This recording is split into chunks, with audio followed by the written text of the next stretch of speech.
السلام علیکم ناظرین، میں ہوں عرفان ہاشمی اور آپ کو پروگرام میں خوش آمدید کہتا ہوں۔ ویورز، پاکستان مسلم لیگ نون اور پاکستان کی اسٹیبلشمنٹ ججز کے خلاف محاذ کو بند نہیں کر رہی، بلکہ اب ایک نیا محاذ کھول دیا گیا ہے۔ اس محاذ کے کھلنے کے بعد پاکستان کا سیاسی منظرنامہ اور خاص طور پہ عدالت میں کیا کچھ ہو رہا ہے اور عدالت میں بیٹھے ہوئے چیف جسٹس قاضی فائز عیسیٰ کے کنڈکٹ کے اوپر اب سیریس سوالات جو ہیں وہ کھڑے ہو گئے ہیں۔ خبر یہ ہے کہ 3 ججز کے خلاف ریفرنس دائر کر دیا گیا ہے، مگر قاضی صاحب خاموش بیٹھے ہیں۔ اختیارات کے غلط استعمال اور مس کنڈکٹ پر اسلام آباد ہائی کورٹ کے 3 ججز کے خلاف درخواست دائر کی گئی ہے۔ تینوں ججوں کے خلاف ہراساں کرنے، بدسلوکی اور زور زبردستی کے رویے کے خلاف انکوائری اور تحقیقات کے لیے درخواست دائر کی گئی ہے۔ پہلی جو درخواست ہے وہ جسٹس بابر ستار کے خلاف آئی، جنہوں نے آڈیو لیکس کے اندر پاکستان کے طاقتور حلقوں کو اور پاکستان کی ایجنسیز کے حوالے سے دبنگ قسم کے فیصلے دیے، اور اس وقت بھی یہ سلسلہ جاری ہے۔ دوسرے جسٹس طارق محمود جہانگیری ہیں، جنہوں نے متعدد دفعہ عدلیہ میں مداخلت کے حوالے سے اپنی آواز کو بلند کیا اور اپنے فیصلوں کے ذریعے پاکستان کے طاقتور حلقوں کو یہ باور کروایا کہ عدلیہ برائے فروخت نہیں ہے۔ جسٹس ارباب محمد طاہر اور ان کا نام بھی تیسرے جج کے طور پر اس میں شامل ہے، اس لسٹ میں، جن کے خلاف ایک reference supreme judicial council of Pakistan کو بھیجا گیا۔ درخواست پوسٹ کے ذریعے بھیجی گئی ہے، یعنی کسی نے تحریری طور پر خود سے اسے جا کر جمع نہیں کروایا۔ ویورز، آپ کو یہ بتا دیں کہ درخواست کے مطابق اسلام آباد ہائی کورٹ کے جج صاحبان، خصوصاً جسٹس بابر ستار، اسلام آباد ہائی کورٹ کے ججوں کو گھروں کی الاٹمنٹ کے لیے ہاؤسنگ منسٹری پر ناجائز طریقے سے اثر انداز ہوتے رہے اور وہ دباؤ ڈالتے رہے۔ دوسری چیز، درخواست کے مطابق اسلام آباد ہائی کورٹ کے ججوں نے بلیک میلنگ سے بھی کام لیا اور ڈاکٹر فخر عالم، اس وقت کے سیکرٹری ہاؤسنگ کو رجسٹرار کی جانب سے اکثر بلایا اور دھمکایا جاتا وہ تعاون کریں، بصورت دیگر ان کے خلاف قانونی کارروائی کا انہیں سامنا کرنا پڑے گا، ایسا درخواست میں لکھا گیا۔ تیسری چیز جسٹس طارق محمود جہانگیری اور جسٹس ارباب طاہر تھی، جس کے معاملے میں جسٹس بابر ستار کے ساتھ یعنی وہ بھی شامل تھے۔ ان تینوں ججز کے حوالے سے یہ چارج شیٹ اس ریفرنس میں لکھی گئی، اور پھر یہ جج صاحبان زبردستی اپنے عہدے کا ناجائز فائدہ اٹھاتے ہوئے انہوں نے اس پورے کیس کے اوپر اثر انداز ہونے کی کوشش کی اور وزارت ہاؤسنگ کو تمام جو الاٹمنٹس تھی انہیں منسوخ کرنے کا حکم دے کر اپنے لیے مکانات الاٹ کروائے۔ سر، یہ پہلے سارے کے سارے سوئے ہوئے تھے۔ اب آپ اگر یہ ثابت بھی کر دینا، اور اگر واقعی انہوں نے سب کچھ کیا ہوگا، تو قوم اب آپ کے اوپر اور اس فیل کے اوپر یقین نہیں کرے گی۔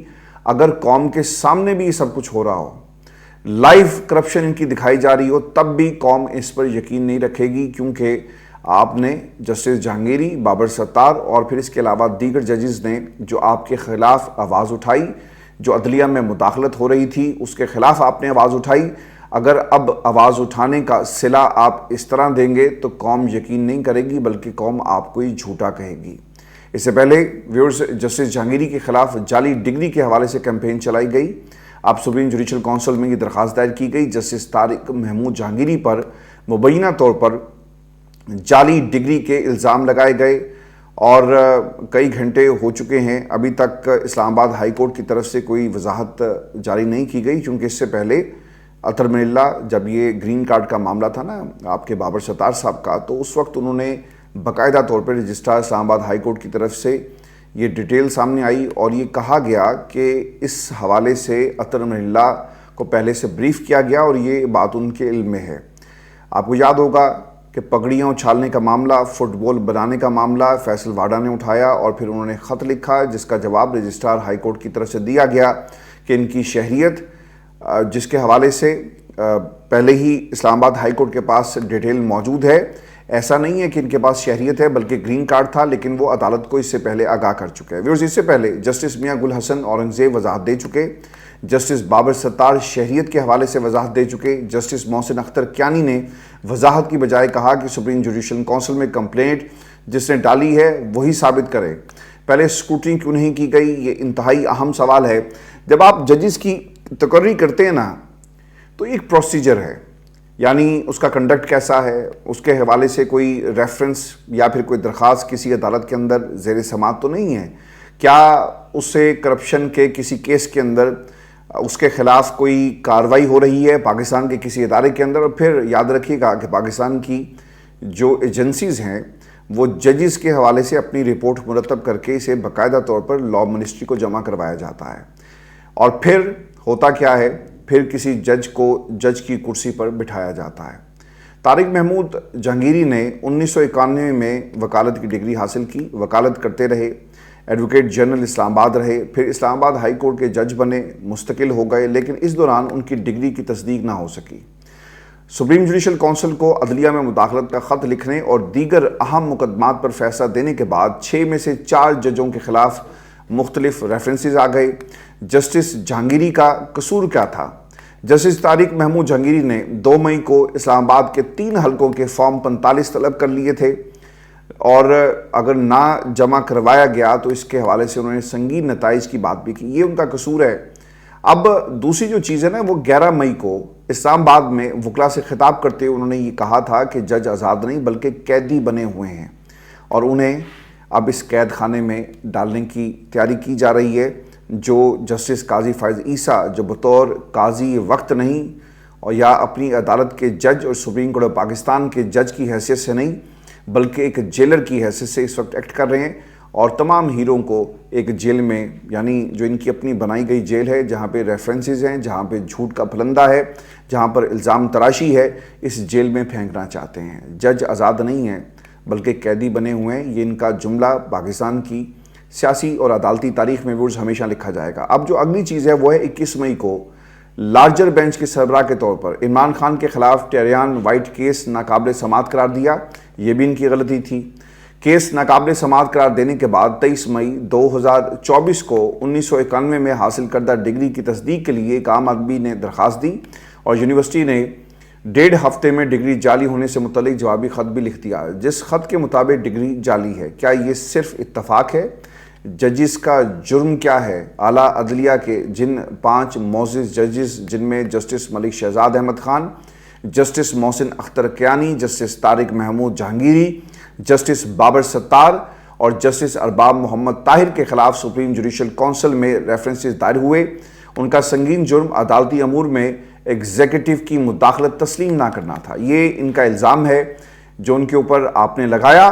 یہ ان کی غلطی ہے کہ وہ پاکستان کی عوام کو انصاف دینا چاہتے ہیں, لیکن کچھ لوگ یہ انصاف پاکستان کی عوام سے ان کے دیگر حقوق کی طرح اسے بھی چھین لینا چاہتے ہیں. اس مداخلت کو بے نقاب کرنا اور اس پر قانون کے مطابق جواب دینا ہے. کیوں کسی دوسرے جج کے خلاف ریفرنس دائر نہیں ہوتا؟ یہ انتہائی اہم سوال ہے. وہی ججز نشانے پر کیوں ہیں جو حکومت کو ٹف ٹائم دے رہے ہیں؟ کیا اس طرح عدلیہ پر دباؤ بڑھایا جا سکے گا؟ کیا قاضی صاحب ہمیشہ کے لیے گونگے بہرے ہو جائیں گے؟ جب 6 ججز کا خط آیا تو قاضی صاحب خاموش رہے. سرگودا جج کو دھمکی ملی, قاضی صاحب خاموش رہے. جسٹس بابر ستار کے خلاف مہم چلائی گئی, قاضی صاحب خاموش رہے. 6 ججز کے خط پر بینچ بنایا گیا, لیکن ابھی تک اس کی دوسری سماعت نہیں ہوئی اور قاضی صاحب خاموش ہیں. بطور جج چیف جسٹس الیکشن کمیشن کے ساتھ کھڑے نظر آ رہے ہیں. پاکستان کے جو صف اول کے اخبارات ہیں, ڈان نے لکھا کہ ریسکیور یعنی قاضی صاحب سہولت کاری کر رہے تھے, ریسکیو کر رہے تھے الیکشن کمیشن آف پاکستان اور ان کے وکلا کو. حکومت کے ساتھ آپ کو قاضی صاحب کھڑے نظر آئیں گے, یہ انصاف کے ساتھ کھڑے نظر نہیں آئے. سینیٹر فیصل واڈا نے پگڑیاں اچھالنے اور فٹ بال بنانے کی بات کی, قاضی صاحب کہاں کھڑے تھے؟ وہ فیصل واڈا کے ساتھ کھڑے آپ کو نظر آئے, لیکن صرف اپنے ججز کے ساتھ آپ کو قاضی صاحب کھڑے ہوئے نظر نہیں آئیں گے. پھر دوسری طرف قاضی کورٹ میں کیا ہو رہا ہے؟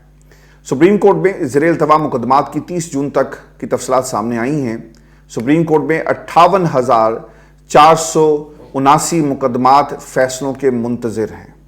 ہائی کورٹس کے فیصلوں کے خلاف 31,944 اپیلیں قابل سماعت ہونے یا نہ ہونے کی منتظر ہیں. فوجداری اپیلوں کی تعداد 10,000 سے بھی زیادہ ہے, اور یہ تاریخ کی بلند ترین سطح ہے. اور قاضی صاحب یہ کہتے ہیں کہ سرکار نہ میرے دور میں مداخلت ہوئی اور سب سے اچھا کام ہماری عدالت کرتی ہے. اس سے پہلے جو لوگ اس کرسی پر بیٹھے تھے میں ان کے خلاف بات نہیں کرنا چاہتا, یہ ان کے الفاظ تھے, لیکن آپ نے سب کچھ کیا. آپ نے چارج شیٹ بھی پیش کی, اور اگر آپ کا بس چلتا تو آپ نے جو پچھلے چیف جسٹس تھے ان کو کٹہرے میں کھڑا کرتے, ان کے خلاف کارروائی کرتے.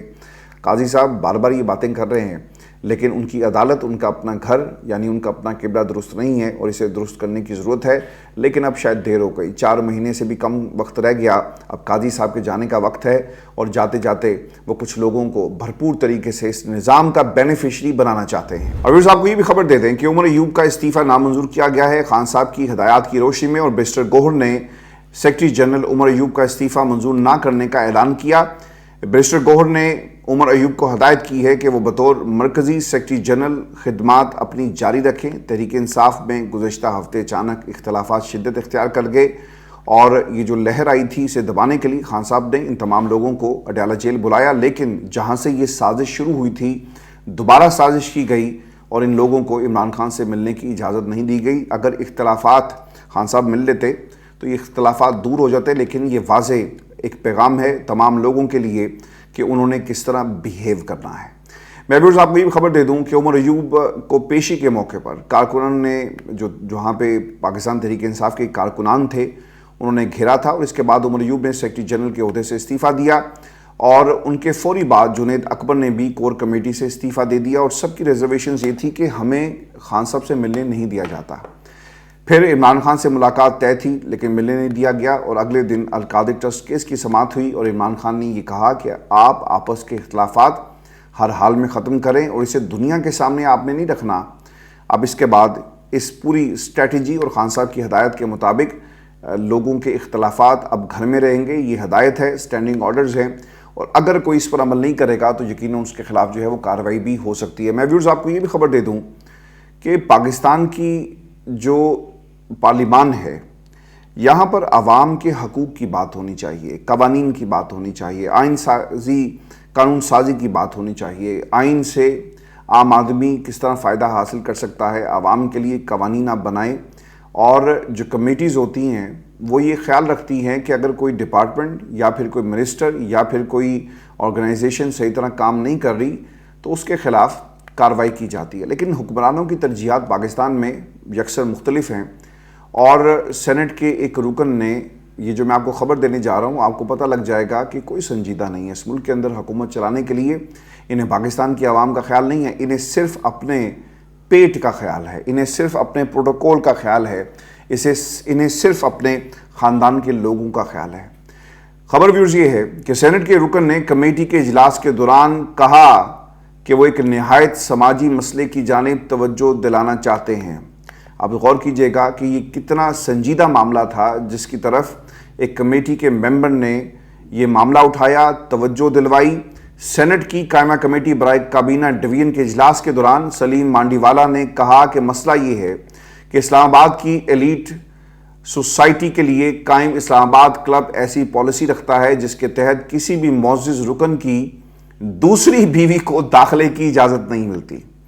اب یہ بہت بڑا مسئلہ ہے جی، دوسری بیوی اگر ناراض ہو گئی اور آپ پھر کیا کریں گے، چونکہ پہلی بیوی کے پاس آپ جا نہیں سکتے، اور چونکہ اسے دوسری بیوی کا پتہ ہوتا ہے، اور اگر دوسری بیوی کو اندر جانے کی اجازت نہیں ہوگی تو پھر آپ کو گھر میں داخل ہونے کی اجازت نہیں ہوگی۔ بہت ہی اہم قومی نوعیت کا یہ معاملہ ہے، اور پاکستان میں میرا خیال ہے کہ اس کے اوپر تمام لوگوں کو بحث بھی کرنی چاہیے اور اس کا حل پیش کریں آپ کمنٹ کر کے۔ کمیٹی چیئرمین اس پہ کیا کہتے ہیں؟ وہ یہ کہتے ہیں یہ تو نہایت اہم مسئلہ ہے، اگر دوسری بیوی ہے تو اجازت ملنی چاہیے۔ کمیٹی نے اسلام آباد کلب کی انتظامیہ کو نوٹس جاری کیا اور اگلے اجلاس میں اپنا موقف پیش کرنے کے لیے جواب طلب کر لیا ہے۔ کابینہ ڈویژن سے متعلق امور پر بحث کے دوران اسپیشل سیکرٹری کی جانب سے کمیٹی کو بریفنگ دی گئی، انہوں نے اراکین کو حکومت کی جانب سے سول ایوارڈز دینے کے طریقہ کار میں تبدیلیوں کے بارے میں بھی آگاہ کیا۔ خصوصی سیکرٹری نے کمیٹی کو یہ بتایا کہ سول ایوارڈز کے لیے اب یہ بھی جانچا جاتا ہے کہ وصول کنندہ نے اپنے شعبے میں معمول سے زیادہ کام کیا یا نہیں کیا۔ گلوکاروں کو ایوارڈز دیتے وقت ان کی ویڈیوز کے ویوز کو بھی دیکھا جاتا ہے، یعنی کوئی کتنا پاپولر ہے۔ اچھا جی، اب ہوا یہ ہے کہ کمیٹی کے رکن ہیں جی عامر چشتی صاحب، انہوں نے یہ سوال اٹھایا کہ کیا نئے طریقہ کار کے تحت چاہت فتح علی خان کے گانے بدو بدی کو بھی ایوارڈ کے لیے زیر غور لایا جائے گا، کیونکہ ان کے ویوز کی تعداد پاکستان کی آبادی سے زیادہ ہے۔ پھر عامر چشتی کمیٹی چیئرمین محمود الحسن کی طرف متوجہ ہوئے اور انہوں نے یہ گانا سنا ہے، یہ کہا کہ جناب میں نے یہ گانا سنا ہے، اور دوسری طرف سے جواب آیا جناب میں نے بالکل سنا ہے، لیکن اس گانے کی وجہ سے ان کے سر میں اکثر درد رہتا ہے۔ تو یہ ہماری پارلیمان ہے جی، یہ ہمارے لوگ ہیں جو پاکستان کے اندر کر کیا رہے ہیں۔ یہ صرف پاکستان کی عوام کے مینڈیٹ کا مذاق اڑاتے ہیں۔ آپ کو پاکستان کی عوام نے کس لیے ایوان میں بھیجا کہ آپ پاکستان کی عوام کے مسائل حل کر سکیں، لیکن کس کو کیا ایوارڈ ملنا ہے، کون کتنا اچھا گاتا ہے، ویوز کس کے زیادہ ہیں، یہ فیصلہ اب پارلیمان کے نمائندگان جو ہیں، عوام کے نمائندگان، اب یہ کمیٹیز میں بیٹھ کر فیصلہ کر رہے ہیں، اور یہ آپ کے سامنے ہے کہ قائمہ کمیٹی میں سب ہو کیا رہا ہے۔ سنجیدہ نہیں ہے جی۔ پاکستان کی عوام کو اب سوچنا پڑے گا کہ جن کو آپ حکومت دیتے ہیں نا، کیا وہ اپنی حکومت لینے کے بعد حق ادا کرتے ہیں کہ نہیں کرتے۔ برطانیہ میں ابھی الیکشن ہوئے ایک روز پہلے، اس کے نتائج آئے، اور ساتھ ہی ساتھ دھاندلی کی آواز کہیں سے نہیں آئی، اور کنزرویٹو جو ٹوری پارٹی ہے انہوں نے اپنی ہار کو تسلیم کیا، لیبر کی جیت کو تسلیم کیا، اور دونوں ہاتھوں سے ویلکم کیا۔ کابینہ بن گئی ہے سر، اور کابینہ نے کام بھی شروع کر دیا ہے، امپورٹنٹ ڈیوٹیز دے دی گئی ہیں، فرائض کون کیا نبھائے گا بتا دیا گیا ہے، اور لیبر پارٹی نے آتے ہی یہ جو امیگریشن کا معاملہ ہے اسے اڑا کر رکھ دیا۔ چونکہ اسائلم سیکرز ہیں، انہیں برطانیہ سے نکال کر آپ کسی افریقی ملک میں ایک کالونی جو آپ نے بنا دی ہے وہاں پھینکیں گے، اس پالیسی کو سکریپ کر دیا گیا ہے، اور آتے ہی انہوں نے کام شروع کر دیا۔ ایسا نہیں ہوا کہ ہم پہلے کیا کریں گے، ہمارے سے پہلے فلاں نے کیا کیا۔ برطانیہ کی عوام نے بغور پچھلے 5 برسوں میں تقریباً 7 وزیر اعظم دیکھے ہیں جی۔ یہ شاید کوئی ایک انوکھا سا ریکارڈ ہوگا، ٹوریز کے 7 وزیر اعظم آئے، اور انہوں نے حکومت کیسے کی یہ قوم کے سامنے ہے۔ برطانوی قوم نے دیکھا، اور وہ تمام جو پاکستانی یہاں پہ رہتے ہیں انہوں نے بھی دیکھا، لیکن مسئلہ یہ ہے کہ انہوں نے آتے ہی کام شروع کر دیا۔ حکومتیں چلی جاتی ہیں جب آپ پرفارم نہیں کرتے، اور برطانیہ نے یہ ثابت کیا ہے کہ پچھلے 13-14 برسوں کے اندر ان کی پرفارمنس کیا رہی تھی، اور وہ چلی گئی، کسی نے دھاندلی کی بات نہیں کی، انہوں نے آتے ہی کام شروع کر دیا۔ لیکن ہمارے پارلیمان کے لیڈر کیسے ہیں، وہ یہ بحث کر رہے ہیں کہ دوسری بیوی کے داخلے پر اسلام آباد کلب میں پابندی ہے، کھلواؤ اسے، اور پھر چاہت فتح علی خان کو ہم نے ایوارڈ دینا ہے یا نہیں دینا، چاہت کو آپ ایوارڈ دیں جی، بالکل دیں، لیکن پارلیمان کا یہ کام نہیں ہے۔ سیریس گفتگو ہونی چاہیے جو شاید سنجیدہ لوگوں سے توقع آپ کر سکتے ہیں۔ ان مسخروں سے سنجیدہ گفتگو اور سنجیدہ قانون سازی کی توقع پاکستان کی قوم کو نہیں رکھنی چاہیے۔ کمنٹ ضرور کیجیے گا، بتائیے گا کہ آپ کا اس حوالے سے کیا خیال ہے۔ ویڈیو یہ شو تھا آج کا ہمارا، اپنے کمنٹ ضرور بھیجیے گا، چینل کو ضرور سبسکرائب کریں، اور اس ویڈیو کو زیادہ سے زیادہ شیئر کریں۔ میں آپ کو ایک چیز بہت ہی امپورٹنٹ ہے، مجھے آج پاکستان میں کسی میرے آئی ٹی اسپیشلسٹ سے بات بھی ہو رہی تھی، اور وہ لوگ، اگر آپ یہ سمجھتے ہیں کہ یہ آواز لوگوں تک پہنچنی چاہیے، یہ جو سوچ ہے مڈل کلاس کی، عوام کا جو اینگل ہے، لوگوں کو پتہ چلنا چاہیے کہ سرمایہ کار ہمارے ساتھ کر کیا رہا ہے، حکومتوں میں آ کر یہ ہمارے ساتھ کر کیا رہے ہیں، تو آپ ضرور اس کو شیئر کریں۔ مجھے وہ آئی ٹی ایکسپرٹ یہ بتا رہے تھے کہ ایسی فائر والز لگا دی گئی ہیں کہ وہ ویڈیوز جن میں عمران خان کا نام آئے گا، وہ چینلز جو عمران خان کے بارے میں خبریں سب سے زیادہ دیتے ہیں، اب ان کو روکنے کے لیے پلاننگ کی جا رہی ہے۔ آپ کی مدد سے اس پورے معاملے کو روکا جا سکتا ہے، اور اب آپ نے ان ویڈیوز کو کامیاب بنانا ہے۔ شیئر کریں اپنے گروپس کے اندر، تاکہ وہ لوگ جو روکنا چاہتے ہیں انہیں لگ پتہ جائے کہ پاکستان کے اندر جس سوچ کو آپ دبانا چاہتے ہیں یہ دبے گی نہیں، بلکہ یہ ایسا سونامی ہے جو آپ کو بہا کر لے جائے گا۔ ویورز اپنا خیال رکھیے گا، اجازت دیجیے، اللہ نے کے بعد۔